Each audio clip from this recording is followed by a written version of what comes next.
Nagulat din ako sa AKAP at mas lalo akong nagulat sa halaga. 26.7 billion. Next. All soft projects, including AKAP, must go through the office of the Speaker. AKAP, AIX, Tupad, MAIP for the Totoo po. PI. Yung budget na scam. Yung budget ay galing po sa Tingog Party List. Ay, nako.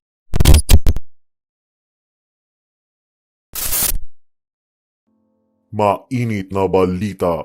Pagsiwalat ni Governor Edwin sa ayuda scam ng DSWD noon, posibleng isa sa mga dahilan sa kanyang iligal na pagkakasuspinde. Budget na ginamit sa ayuda scam galing daw sa Tingog Party List ni House Speaker Romualdez. Binabaan na nga ng suspension order si Davao del Norte Governor Edwin Hubahib ng Office of the President at ipinatupad ng DILG nitong April 8 na talagang labis na ikinagulat ng karamihan sa kanyang mga taga-suporta. Maraming ang tinitingnang rason sa di umano'y panggigipit sa kanya. Isa na nga rito ay ang dating pagsiwalat ng gobernador sa ayuda scam ng DSWD AIX program na kung saan ay taliwas sa ipinangakong halaga ang ibinibigay na financial assistance sa mga pobreng mamamayan at talagang isang harap-harapang panloloko sa kanila. Matatandaang nagkaroon ng Senate hearing tungkol sa ayuda scam na kung saan ay isiniwalat ni Governor Edwin ang mga nasa likod ng panggagansyong ito. Regarding po doon sa nangyayaring payout ng AX program ng DSWD doon sa municipality ng Asuncion, Davao del Norte noong October 28. Ito po ay nakarating sa akin na ang mga beneficiary doon ay hindi taga-munisipyo ng Asuncion. Ito po ay mga tao galing sa munisipyo ng Kapalong. Local na munisipyo. So, categorically, you are saying Yes. that it is DSWD National. DSWD, Region 11. Bakit ayaw nila ibigay ang pangalan nila? Ayaw bigay.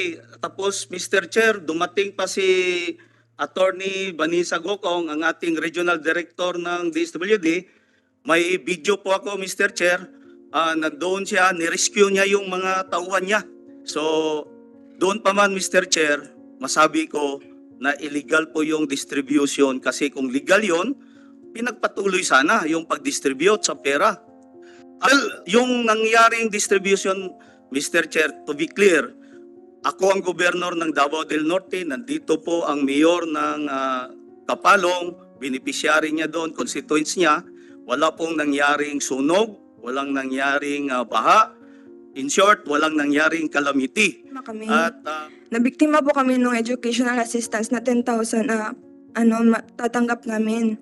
Binigay sa amin yung 10,000, pero pinapunta kami dun sa isang kwarto. Akala namin pag nakuha na namin yung pera, pwede na kami makalabas. Hindi. Pinapunta po kami dun sa isang kwarto kung saan may tao po dun na kukolektahin yung Anong payout ito?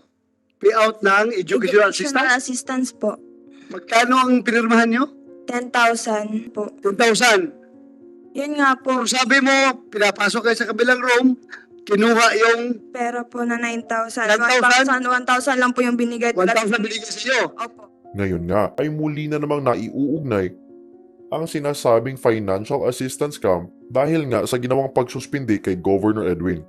Ayon sa kanya, ang tunay na nagbigay di umano ng budget sa nangyaring ayuda scam ng DSWD ay ang Tingog Party List na kung saan ay si House Speaker Martin Romualdez ang itinuturing na utak nito kasama ang ilan sa mga matataas na opisyal ng gobyerno. Sa totoo po, yung budget na scam, yung budget ay galing po sa Tingog Party List. Ay, nako. Yun na. Diyos mio. Ayan na nga ba, sinasabi ko. Sino utak niyan? Sino utak yan? Ang lagi kong gustong tanongin yung utak niyan eh. My goodness. Kaya nga, dapat ito, tanungin natin, sinong utak dito? Kasi lahat ng dinidistribute dito na pera ay galing sa Tingog Party List. Ang laki pa ng mukha nila, parang higante pa yung... Grabe. Malaki pa kay Dapat boss mas- na. Dapat mas Tuloy na nilakihan nilalagay nyo yun nila. sa inyo, Gob. Kung palakihan ng mukha pala ang laban, mananalo tayo riyan. Tingog, no? Isipin mo Tingog. yung mukha nila, Tingog Party List, ang nakalagay doon sa tarpaulin, parang isang wall ng building. Oy. Yung kanilang tarpaulin, bawat pamimigay, nakalagay doon, Yeda Romualdez, Nako. tapos Congressman Yeda, Speaker Martin Romualdez, Nako. Malaki nga. Lagi na nang at involve yung mga nandoon yan. din ang mukha ni Presidente at yung mga local officials dito na tandem nila. Yung mga kanilang mga political elected dito sa Davao del Norte. Maaalalang konektado rin ang nasabing panlolokong ito sa bilyones na di umano'y pondo ng DSWD para sa kanilang mga programa na ayon pa kay Senator Amy Marcos ay kailangan daw munang dumaan sa tanggapan ni House Speaker Romualdez bago ma-distribute. Sa ngayon ay patuloy pa rin ang pagbuhos ng suporta para kay Governor Edwin na talagang pinaniniwalaang biktima lamang ng political harassment. Ako lang humirit. Nagulat din ako sa AKAP at mas lalo akong nagulat sa halaga. 26.7 billion. Isang programa na ngayon ko lang natuklasan at ngayon lang narinig, pero may bilin dito sa text, all soft projects including AKAP must go through the office of the Speaker. AKAP, AX, Tupad, MAIP for the PI and other efforts. Madam Yes, Chair. Senator JB, Ako rin please. medyo naging curious sa AKAP, ngayon ko lang narinig eh. No? Siguro can ask DSWD, what is this program about? Is it just between the House and, kasi wala ho kami sa Senate na alam niyan eh. So is it with DSWD and the House of Representatives, yung program? Thank you, Madam Chair. Madam Chair, AKAP is just as foreign to us, technically, as Senator Bato, as it is provided Yes, in Yusek line Di Mapuro, item. I understand that it's under the DSWD budget. If you recall, in the Senate, I handle the DSWD budget, but like the COMELEC's mysterious addition of 12 billion, this 26.7 billion in the budget of the DSWD is alien to me. Yes. Madam Chair, if this WD declares that is foreign to them, saan nang galing itong budget? Baligtad na pala ang budgeting process natin. Ang Kongreso na magde-decide kung anong project i-implement ninyo. Hindi pala kayo ang nagre-request sa Congress na project na papunduhan, program na papunduhan. Baligtad eh. Madam Chair, it is not an exclusive project or program for Congress. It will be regular program, but it is technically foreign in the sense that it has no guidelines yet. Yes, Yusek So Di it does not Mapuro, did you exist as request a for this program. project? Was it in the NAP? It was not. No. There we go. Yes. Do we allot sums of money, enormous sums of money such as this, almost 27 billion, for a project or a program that is undefined, unnamed, unfamiliar, with no guidelines whatsoever, with no target beneficiaries, and is just left open? Is this the usual practice in the DSWD? Not necessarily a usual practice Not in the necessarily. DSWD. So sometimes DSWD has these magical projects that no one has ever heard of before. We don't create magical projects, Madam Chair. These are But part when of is the it GAA. necessary? You said not necessarily. So there are times when it is necessary to invent projects? There are times when there are necessary projects to Yes, you have QRF and you have all kinds of emergency Yes. assistance. I'm very familiar. Why do you have to invent AKAP? AKAP is not invented. I But you believe just said that guidelines and the purposes had not been established. yes, guidelines have to go through proper policy procedures. So Pero it's not linagyan na ng invented out pera, of the walang air. nakakaintindi kung paano gagawin, kung kanino ibibigay. Walang kaplano-plano pero may pera na. Madam Chair, there are programs that are provided by the GAA for NGAs to implement. But before we Yes, do with all implement, due we have respect, to... USEC, that is not the usual budget process we're familiar with. There's always a very well-defined project or program before a line item magically appears in the GAA. It's fought over, debated, and discussed very, very thoroughly in the subcommittees as well as the plenary. This wasn't. Madam Chair, we are currently creating the guidelines, and we would be happy to share with... Parang baliktad naman yata yung buhay natin. Ngayon mag-iimbento ng dahilan, magdi-design ng project, pupunteriya yung mga beneficiary. Pero in the meantime, linagyan muna ng bilyon-bilyon. Yan na ba talaga ang patakaran ng DSWD? Madam Chair, for programs that are intended for the poor, vulnerable, and disadvantaged, we welcome, obviously, more programs, and we would be grateful to be able to implement these other programs.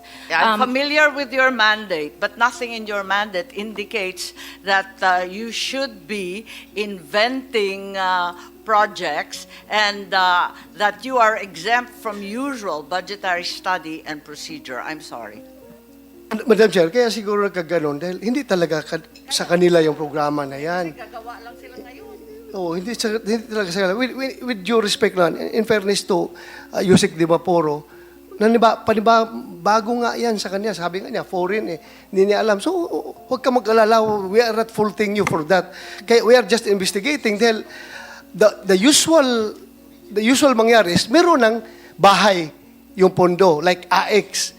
Kung sisingit man yung meron mang intervention dyan during the BICAM, ang lower house at saka upper house, the most that they can do is siguro dagdagan yung amount ng AX na yan. Pero may bahay na yan. Pero yung gagawa ng bagong bahay dyan during the BICAM, I don't know how feasible is that. Kaya nga sabi ng aming chairman, it's very magical. Kayo mismo, DSWD, hindi nyo alam na, uy, boom! May teka. akap pala na ganito kalaki.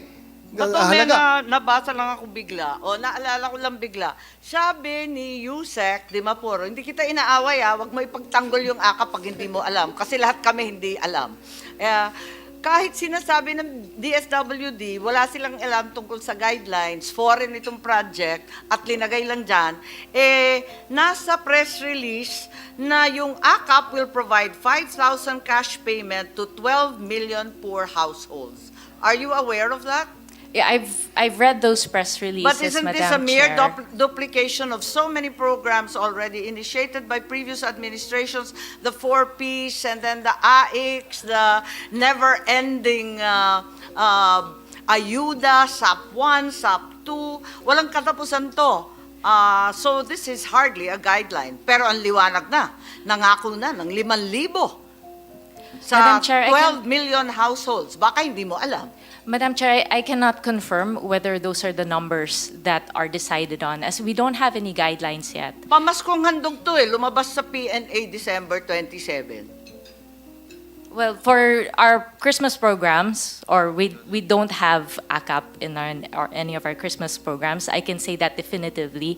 But with regard to any pronouncements of how AKAP will be implemented and what amounts will be provided through AKAP, we don't have guidelines for that yet, Madam Sige, Chair. Yusek, ganito na lang, magtulungan na lang tayo. Alamin natin ang mga detalye nitong programang to. Pareho kami ni Senator Bato, ni Senator JV, Senator Risa. Nagugulat po kami kung saan to galing at ano ibig sabihin.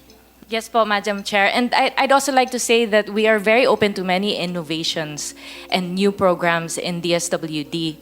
And it is not a new thing where we create something new. Madam Chair, just to add. Okay lang yan, okay lang. I'm not gonna fight with you over that, but that's completely inaccurate and untrue. Okay, Senator Bato, please. Pagkuhan ko lang kay Yusek na walang problema. Wala kang problema ito sa amin. Huwag ka mag-alala. Ang amin lang talaga is, nagulat lang kami sa Senado. AKAP. Hindi namin nakita yan sa, kahit na ilang araw mo pag-aralan yung NEP, kahit ilang araw mo pag-aralan yung GAB, hanggang sa kwan, hindi mo talaga makita yan. Nagulat na lang kami ngayon na may ganyan pala. Ikaw nga, nagulat ka eh. Sa inyong departamento yan. Okay lang, pareho tayong nagulat ngayon. A happy Huwag ka surprise, mag-alala. Senator Ha? Bato, Madam Chair. A happy surprise because it will help the disadvantaged Yeah. at the end of the day. Hindi, walang problema yan. Hindi, okay lang yan. Kung mapunta Okay. sa taong bayan yan, importante yan. Okay ako, walang problema.